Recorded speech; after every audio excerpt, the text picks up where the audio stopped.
नंद बाबा मैया यशोदा बड़े प्रसन्न हैं कि आज हमारे घर अक्रूर जी पधारे हैं। मैया यशोदा ने अक्रूर जी के लिए सुंदर भोजन बनाया। शाम का जब समय हुआ तो मैया यशोदा बड़े भाव और प्रेम से अक्रूर जी को भोजन कराती हैं।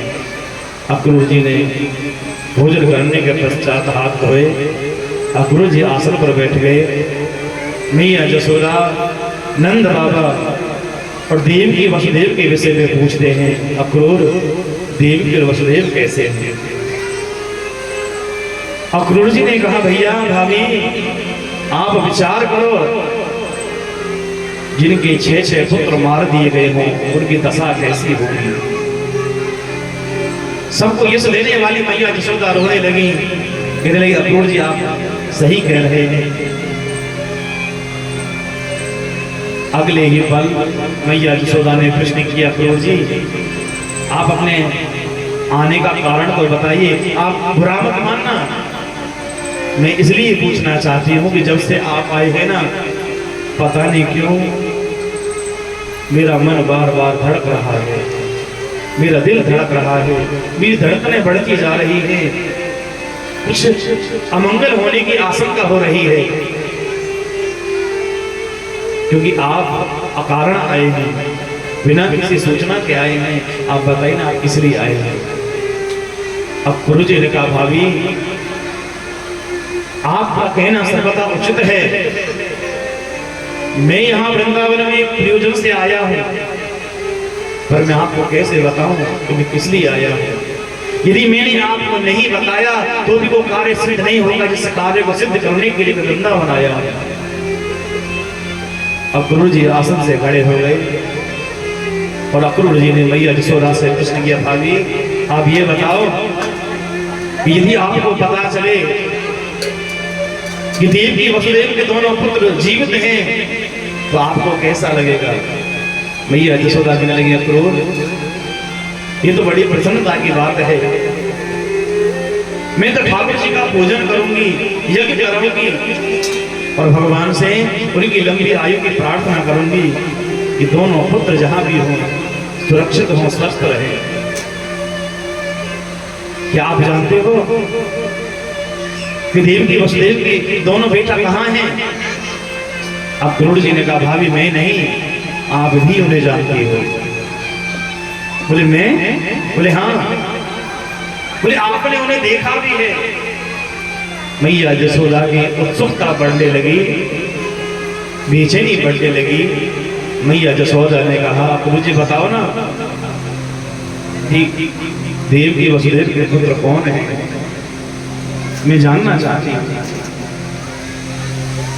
अक्रूर जी ने मुंह फेर लिया और मुंह फेर के धीरे से कहा, भाभी जिन्हें आप अपना बेटा समझती हैं ना, वही कृष्ण और बलराम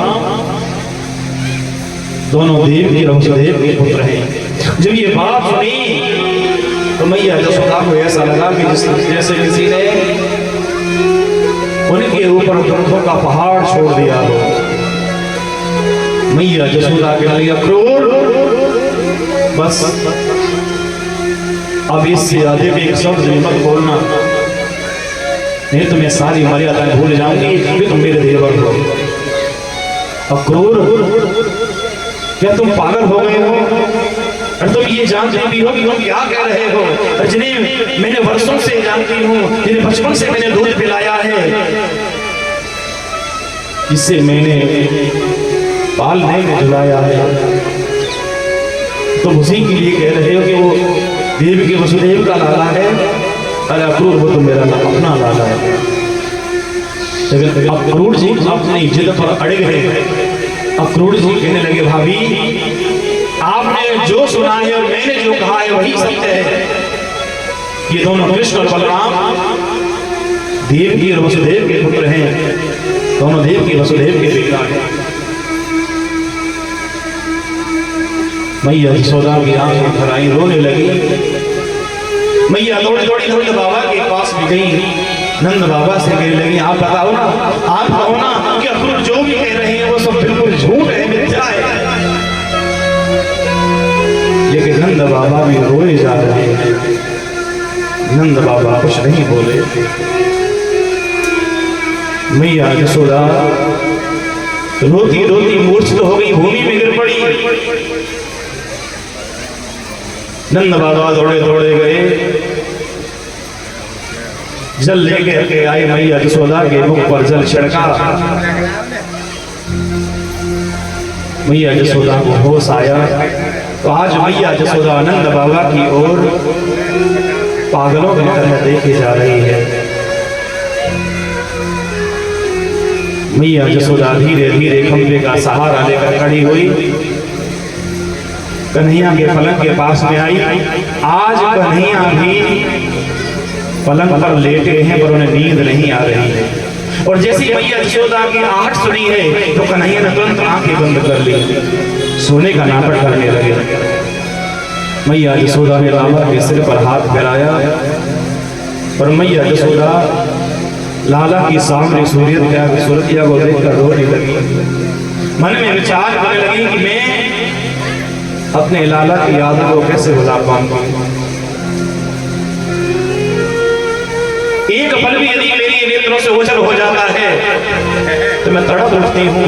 जब ये हमेशा के लिए मुझसे दूर चला जाएगा तो मैं कैसे जीवित रहूंगी। मैया यशोदा की आंख से आंसू निकला और आंसू जैसे ही कन्हैया के गाल पर टपका, कन्हैया ने तुरंत आंखें खोल दी। कन्हैया ने पूछा, मैया तुम रो रही हो, बताओ ना तुम क्यों रो रही हो। लेकिन मैया मौन हो गई। कन्हैया ने मैया का हाथ पकड़ा और अपने सिर पर रख करके बोले, मैया तुझे अपने लाला की सौगंध है, तुझे मेरी सौगंध है, मैया तो बताना क्यों रो रही है। मैया ने कहा, कन्हैया वो मथुरा से आया दूर कहता है कि मेरा पुत्र नहीं है, तुझे मेरी सौगंध है, सच बता। कभी तूने मेरे व्यवहार में सौतेलापना देखा, कभी मैंने तेरे साथ में ऐसा व्यवहार किया हो कि तू मेरा सौतेला है।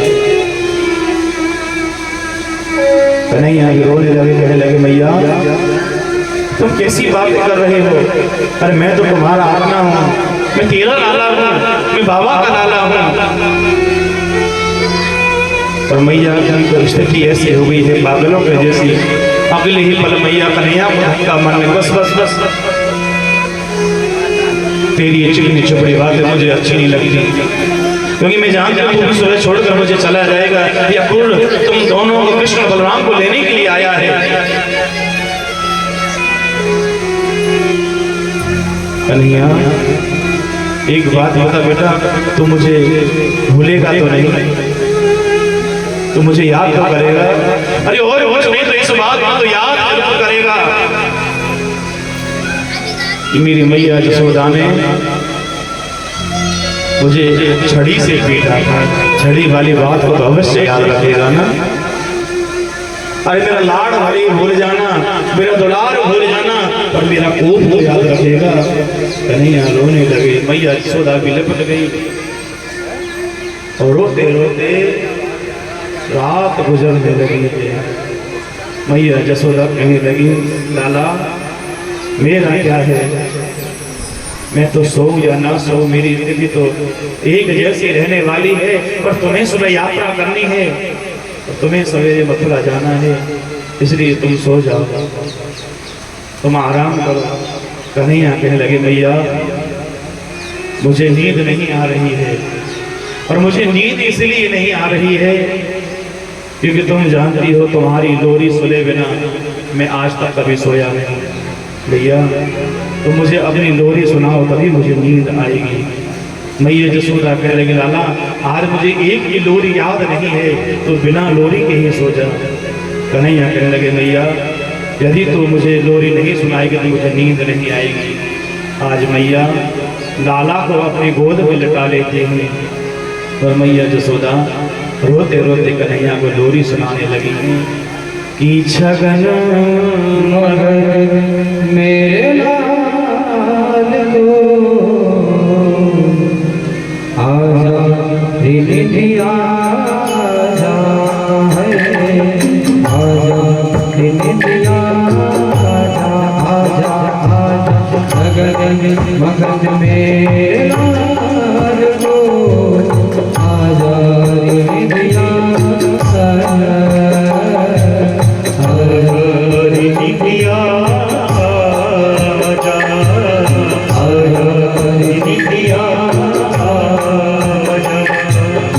मन भरे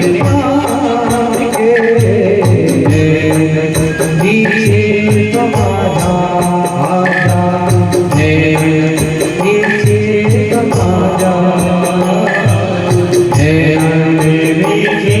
तमाजा सगले मगन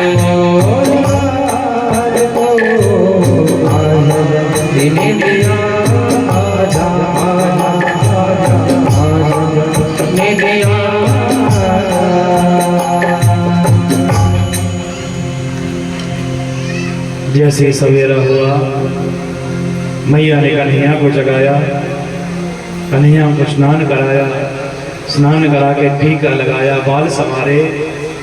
और आज मैया यशोदा कहने लगी हैं कि लाला मैं तो भगवान से प्रार्थना करती हूँ यदि मेरे बस में हो तो मैं चाहती हूँ कभी सवेरा ही ना हो, हमेशा के लिए रात बन जाए। लेकिन जैसे ही मैया यशोदा को स्मरण होता है कि थोड़ी देर में सवेरा होते मुझे छोड़ के चला जाएगा, तो मैया बेसुध हो जाती है। मैया यशोदा कहने कन्हैया बस बस अब मैं तेरी ज्यादा सूरत देखना नहीं चाहती हूँ, बार बार जब तेरा चेहरा देखूंगी तो यही स्मृति बनी रहेगी, तेरा यही चेहरा बार बार मेरी आंखों के आगे घूमेगा और मैं अपना जी अपना मन कैसे लाऊंगी, बस तुम मुझसे दूर हो जा। जब मैया बार बार दूर करती है तो कन्हैया कहते मैया मुझे लगता है कि सचमुच तूने मुझे पराया कर दिया। कहाँ तुम ये कहती रही बेटा भी मेरे दिल का टुकड़ा है और आज मेरे साथ में पराई के जैसा व्यवहार कर रही है। मैं तेरे दिल का टुकड़ा हूँ। नंद बाबा आ गए। नंद बाबा ने कहा यशोदा अब क्रूर जी रथ लेकर द्वार पर आ गए हैं, कृष्ण और बलराम को जल्दी से तैयार करके द्वार पर लेकर गया है। पीली कटनी शुरू हो गई है, थोड़ा थोड़ा सवेरा होने लगा है।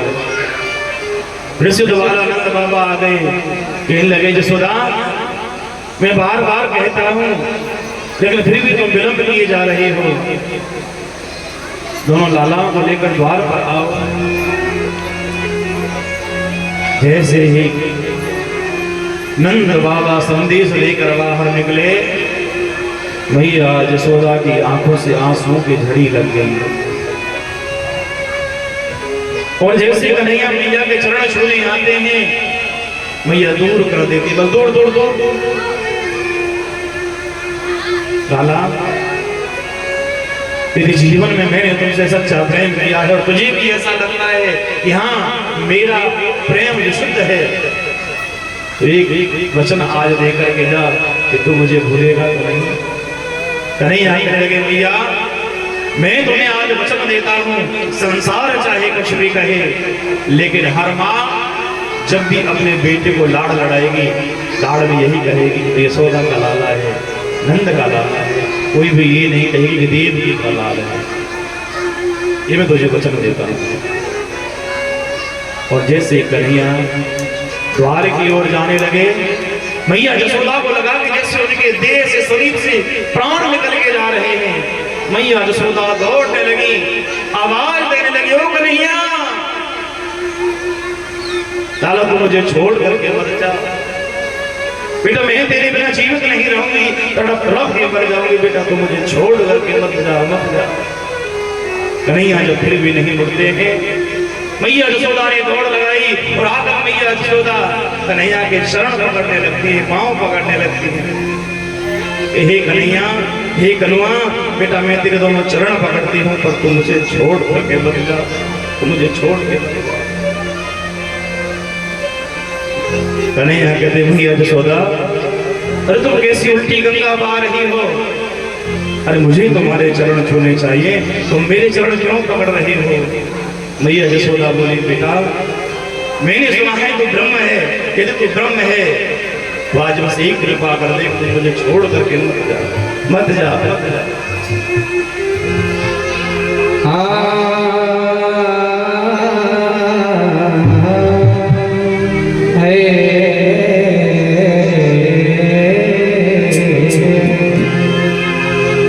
काना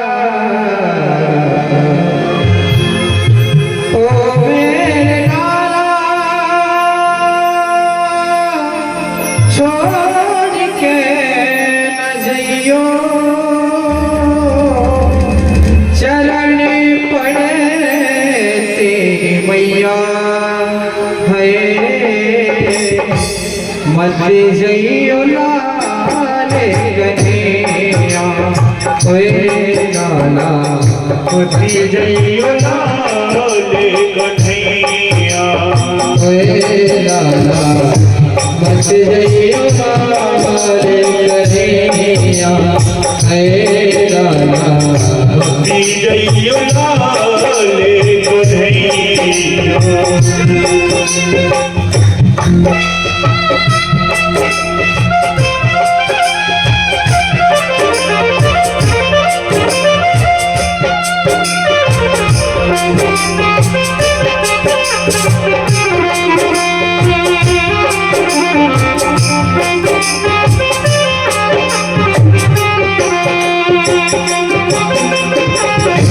तू देना हे लाला दूधी पिलाया था हे लाला माखन चढ़ाया था हे लाला माखन चुराया था हे लाला। कहते मैं तेरी याद भुलाऊं चेहरे कहीं न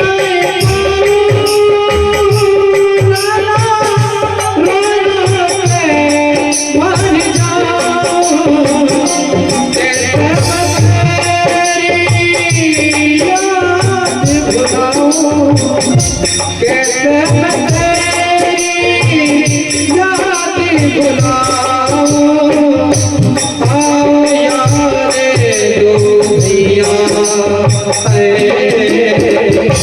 मत जइयो लाल कन्हैया रे बेटा मत जइयो लाले कन्हैया।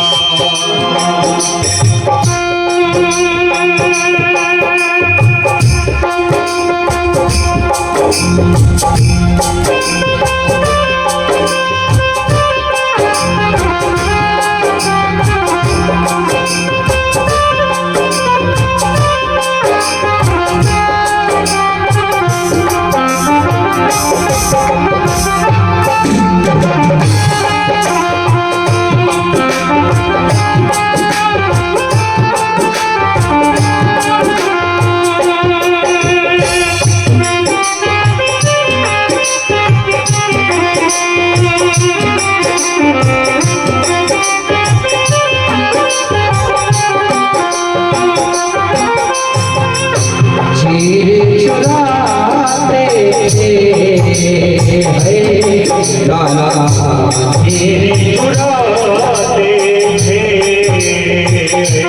लाला मान चढ़ाते थे वे लाला माखन चुराते थे वे लाला। दावानल से हमको बचाया सबको दुख पहुंचाया सबको सुख पहुंचाया छोड़ी के चल दिए गोकुल नगरिया छोड़ी के चल दिए दक्षिणा में गैया मत जइयो मत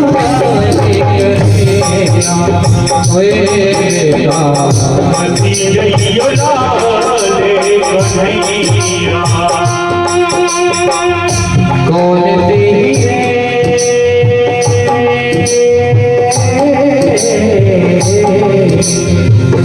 कौन नहीं थे जड़े तेरा हड़ताल में क्या बात करके लाया नेगन फटे हुए हाल में वन में भी जाकर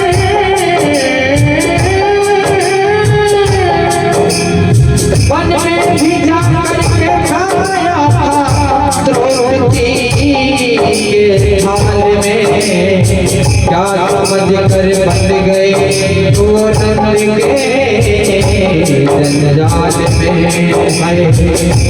गाल पड़े मैया होए लाला जररे पड़े तेरी मैया और प्रकार के माय सुना मीठी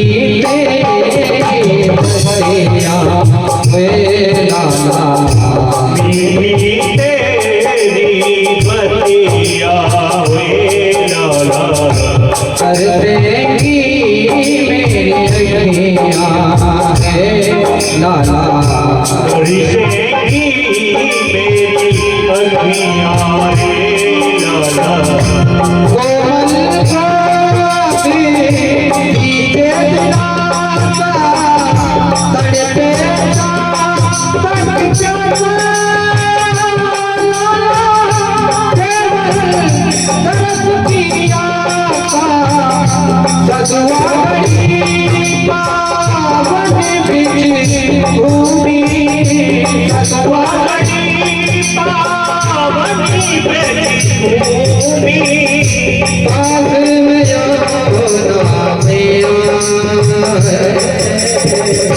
मत जइयो ना कन्हैया होए बेटा मत जइयो ना कन्हैया रे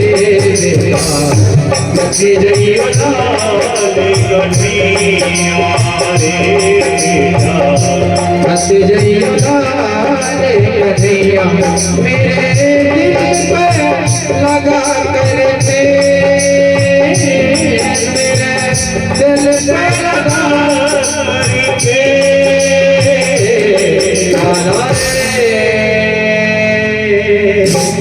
मत जइयो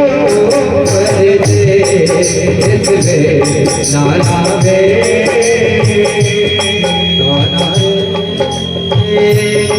नाना रे नाना रे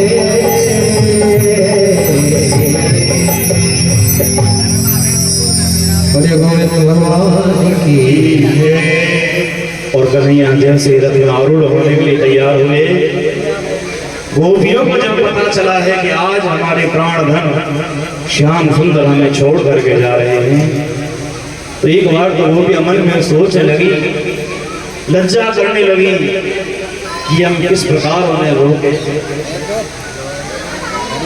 आज विधाता को दोष देने लगी कि अहो विधाता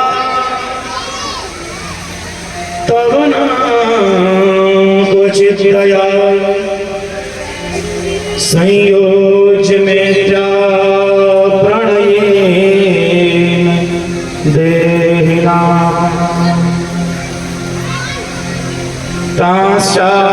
ताश्चाकृतार्था द्वयुनाक्ष पार्थकं विक्रीडकं ते भक्चेष्टितं यथा। हे विधाता, तू बड़ा निष्ठुर है। अभी मिलन पुष्ट में नहीं होता, उससे पहले तुम वियोग कर देते हो, बिछड़ा देते हो।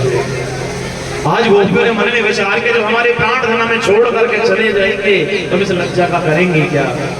और आज सारी गोपियां मार्ग रोक कर रथ के आगे लेट गई और भगवान से निवेदन करने लगी, एवं प्रवाणा विरहातुरं भ्रशं वृजश्रिया कृष्ण विसक्तमानसा विसृज लज्जा रुरुदोष्म सुस्वरं गोविंद दामोदर माधवेति। आज सारी गोपियों ने लज्जा का त्याग कर दिया, रथ के आगे लेट गई। कहने लगे, हे नाथ, यदि आप मथुरा जाना चाहते हो तो हमारे को ऊपर से रथ चढ़ा कर ले गए। भगवान तुरंत गोपियों के पास में आए और गोपियों से कहे, गोपियों अब इतनी चिंता क्यों करते हो? मैं हमेशा के लिए ब्रज छोड़ के नहीं जा रहा हूं, आज जाऊंगा कल मेला देखूंगा, परसों वापस। केवल 3 दिन की बात है। क्या तुम 3 दिन मेरे बगैर नहीं रह सकते हो? गोपियों ने मन में विचार किया, जो स्वयं भगवान जाना चाहते हैं तो हमें फिर अवरोध पैदा नहीं करना चाहिए। मन में विचार किया कि हमारे प्रीतम को, हमारे स्वामी को मथुरा जाने में सुख मिलता है तो तत्सुख सुखित्वम्। और सच्चा प्रेम क्या है? जो अपने प्रेमी के सुख का भी ध्यान रखे।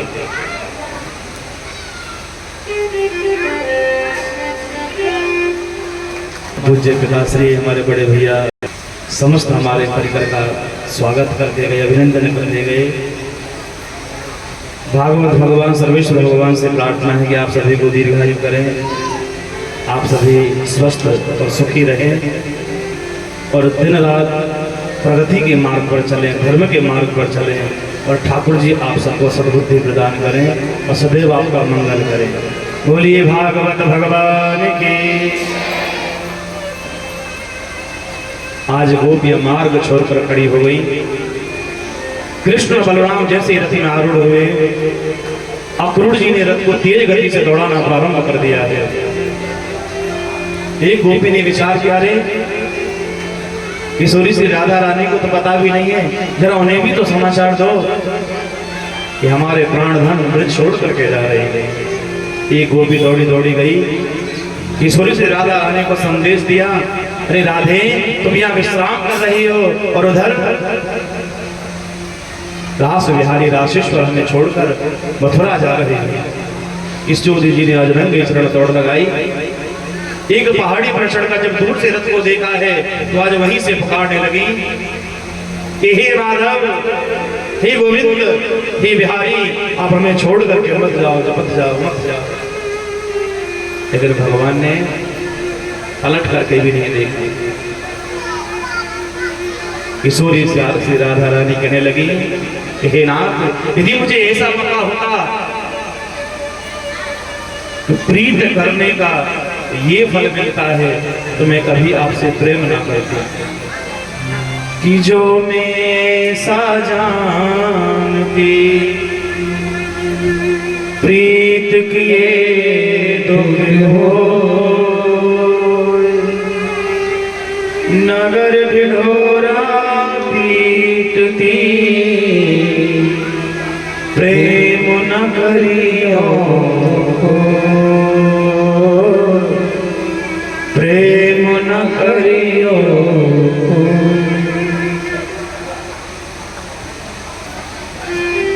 जब ये बात सुनी किशोरी जी की, बिहारी जी तुरंत रथ में से उतरे, दौड़े दौड़े किशोरी जी के पास में आए और कहा, राधे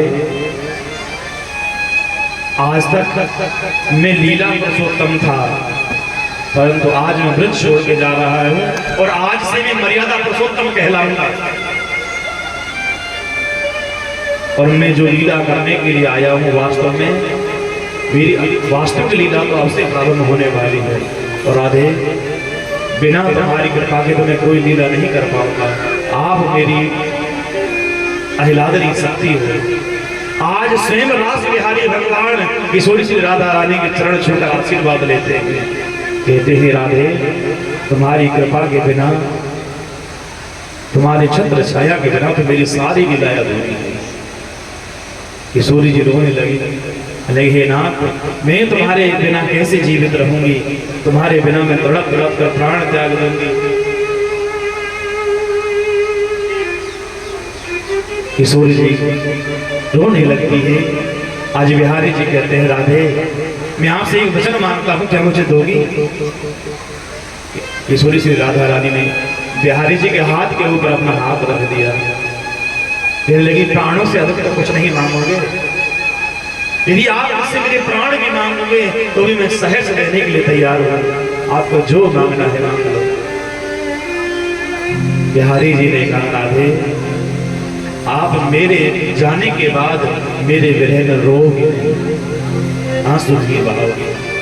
किशोरी जी ने कहा, मैं आपको पक्का वचन तो नहीं देगी, पर प्रयास करूंगी कि मेरी आंखों में आंसू ना आए। यदि कदाचित मेरी आंखों में आंसू आ जाए तो मुझे क्षमा कर देना।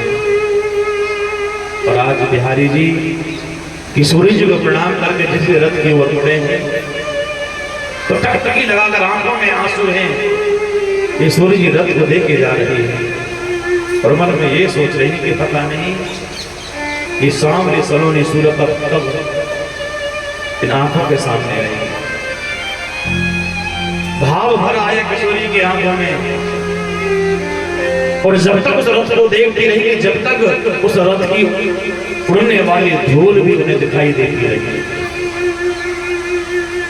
अक्रूर जी रथ लेकर के यमुना जी के तट पर पहुंचे। अक्रूर जी तो चिंतित हैं, मन में ये सोच रहे कि भगवान के प्राणों को कैसे बचाऊंगा। भगवान बोले काका जी हमें यमुना जी में स्नान करना है। कहीं आने वस्त्र उतारे, यमुना जी में गोता लगाया, आकर के रथ में बैठ गए।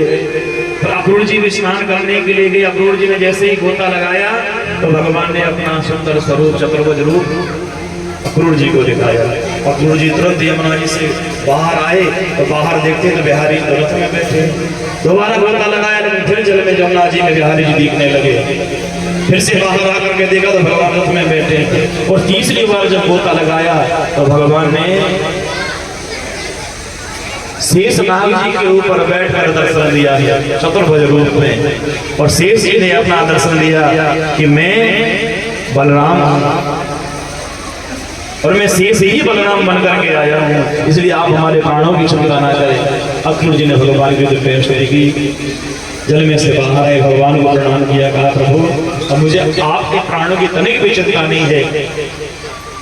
अक्रूर जी रथ को लेकर मथुरा पहुंचे। शाम का समय था और जैसे ही रथ मथुरा में रुका है तो पीछे से सारे ब्रजवासी भी पीछे पीछे पहुंच गए। नंद बाबा भी पहुंच गए। कहीं अनंत ब्रजवासी तुम